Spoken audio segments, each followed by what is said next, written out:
Yeni bir videodan herkese merhaba dostlar. Bu videoda sizlerle beraber Apple'ın en güçlü, aynı zamanda gücüne oranla en ucuz tableti ve aslında mobil cihazlar arasında da en performanslı modeli olan yeni nesil iPad Air'a yakından bakacağız ve bizlere neler sunuyor, şu anki fiyatıyla almaya değer mi değmez mi, bunun hakkında konuşacağız. Dostlar, iPad Air 5 henüz satışa sunulmadı. Eğer satışa çıktıktan sonra elimize ulaşırsa pek zannetmiyorum ama detaylı incelemesini de yaparız. Yani bu videoda iPad Air 5'i değerlendireceğiz ve iPad Pro'ya kıyasla ne gibi artı ve eksiler sunuyor, bunun üzerinde duracağız. Öncelikle fiyatlardan bahsedelim. Yurt dışında 599 dolardan 64 GB'lık versiyonu alabilirken ülkemizde maalesef 10.700 TL gibi gerçekten yüksek bir fiyatla bu cihazı alabiliyoruz. Ama sunduğu özelliklere baktığımız zaman piyasanın şu şartlarını düşündüğümüzde de 10.700 TL bu cihaz için pek çok noktada uygun fiyatlı olmasını sağlıyor. 10.700 TL kesinlikle düşük bir meblağ değil ama sunmuş olduğu özelliklere baktığımız zaman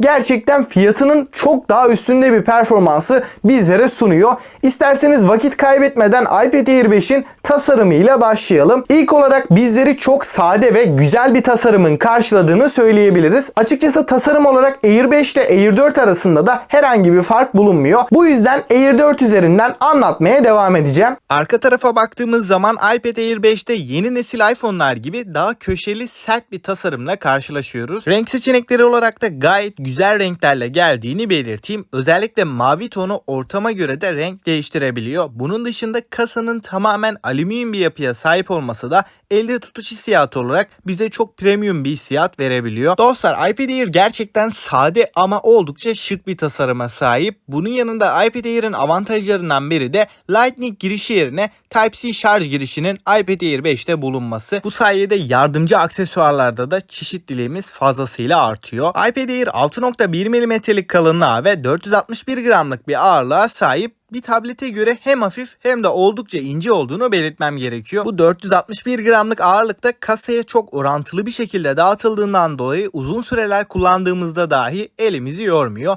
Ön kısma baktığımızda tam ekran tasarımını görüyoruz. Kenar çerçeveleri biraz kalın olsa da yine de tam ekran hissiyatını verebildiğini belirteyim. Maalesef ki Face ID'yi burada göremezken üst kısımda güç tuşuna entegre parmak izi okuyucumuz bulunuyor. Bu parmak izi okuyucu çok hızlı ve stabil bir şekilde çalışabiliyor. Şimdi ekrandan bahsetmem gerekirse 10.9 inç boyutunda 2K Plus gibi çok yüksek bir çözünürlüğe ve 264 ppi'lik piksel yoğunluğuna sahip olan bir ekran bizlere sunulmuş. Bunun yanında bu ekranımızda DCI-P3 renk uzayının %100'ünü kapsadığını da belirteyim. Apple'ın Liquid Retina adını verdiği bu ekran görsel deneyim olarak çok iyi bir deneyim veriyor. Burada tek eksi olarak yüksek tazeleme hızının bizlere sunulmamış olması. Bunun dışında yansıma önleyici kaplamanın olması da güneş ışığı altında da bize rahat bir kullanım sağlıyor. Yani bu ekran çoğu kullanıcıya fazlasıyla yetecektir. Yonga setinden bahsetmem gerekirse bu cihazın en önemli yanı işlemcisi diyebiliriz.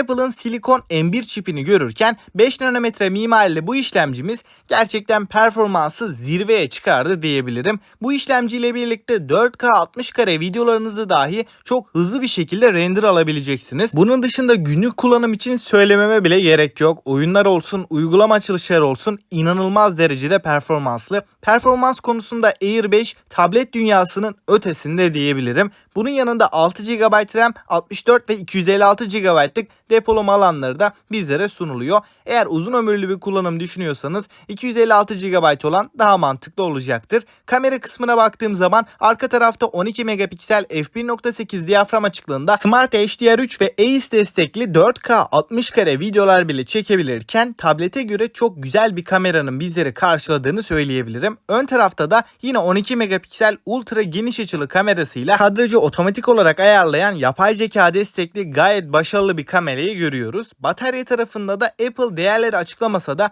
Air 4'te olduğu gibi 12-13 saate varan ekran sürelerini bu tablette görebileceğiz. Batarya olarak her türlü kullanım için Air 5 oldukça yeterli. Kutu içeriğinden de 20 wattlık hızlı şarj adaptörümüzün çıkacağını söyleyeyim. Yazılım tarafına baktığımız zaman iPadOS 15 2025'te kutudan çıkacak olan iPad Air tahminimce en az 8-9 yıl boyunca düzenli olarak güncellemeleri alacak. Yani bu da demek oluyor ki iOS 24-23'e kadar bu güncellemeleri görebileceğiz. Uzun ömürlük açısından da bu cihaz her anlamda oldukça mantıklı. Kablosuz bağlantılarda da Wi-Fi 6, Bluetooth 5.0 ve isterseniz sim kartlı versiyonunu alarak 5G desteğinden de yararlanabiliyorsunuz. Hoparlör kısmında da 4 hoparlör görünümlü ama çift bir hoparlörümüz bulunuyor. Performans olarak gayet iyi olsa da bir iPad Pro kadar üst düzey bir deneyimi bu hoparlörden alamıyoruz. Bunların dışında DisplayPort'la da 6K çözünürlüğe kadar iPad Air'ı masaüstü bilgisayar gibi monitöre bağlayarak da rahatlıkla kullanabileceğiz.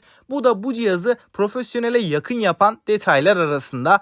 Dostlar, şimdi iPad Air 5. nesille ilgili son bir değerlendirmeyi hızlıca yapalım. Bu cihaz özellikle tablet üzerinden profesyonel işler yapanlar için daha çok uygun diyebiliriz. Yani örneğin LumaFusion gibi üst düzey video kurgu programları, Photoshop veya mimarlık işleri için kullanılabilecek hem çok performanslı hem de batarya konusunda çok verimli bir cihaz arayanlar için gayet mantıklı bir seçim olacaktır. Ama tabii ki 64 GB'lık versiyonu almak bu cihaz için çok mantıklı değil. Yani gelecek olan güncellemeleri, yapacağımız işlemleri düşündüğümde 256 GB'lık versiyonu almak çok daha mantıklı gibi duruyor. Ama sırf içerik tüketimi odaklı bir cihaz almayı düşünüyorsanız, yani özellikle de oyun oynayacaksanız iPad Air 5'e hiç yanaşmanızı önermiyorum. Çünkü 5000 TL bandında iPad 9. nesil aldığınız zaman da bütün oyunları en ufak bir donma takılma sorunu olmadan en üst grafiklerde rahatlıkla oynayabiliyorsunuz. iPad Air 5'teki Apple'ın M1 işlemcisi de eğer iPadOS izin verseydi 4 sekmede aynı anda PUBG'yi en üst grafiklerde 60 FPS'te rahatlıkla oynatabilecek seviyede. Tabi işlemci performansı sadece oyunlar için değil, günlük kullanım ve uygulamaların genel performansında da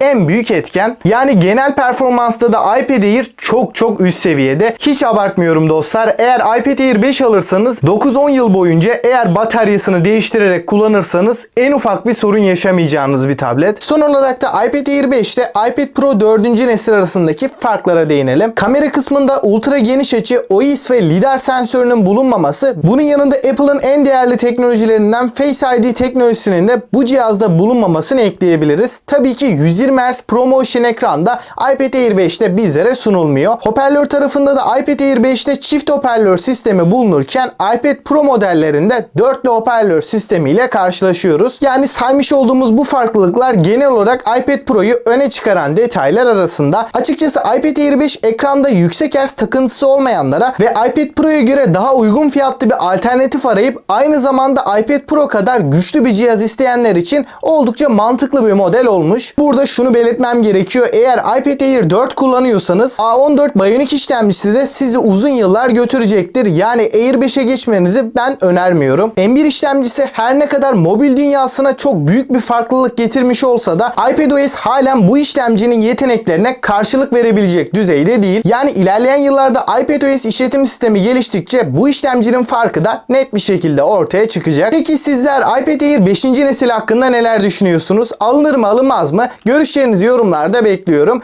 Bana destek vermek ve yeni videolarımızdan haberdar olmak için de alt taraftan abone olup bildirimleri açmayı unutmayın. Bir sonraki videoya kadar kendinize iyi bakın ve hoşça kalın.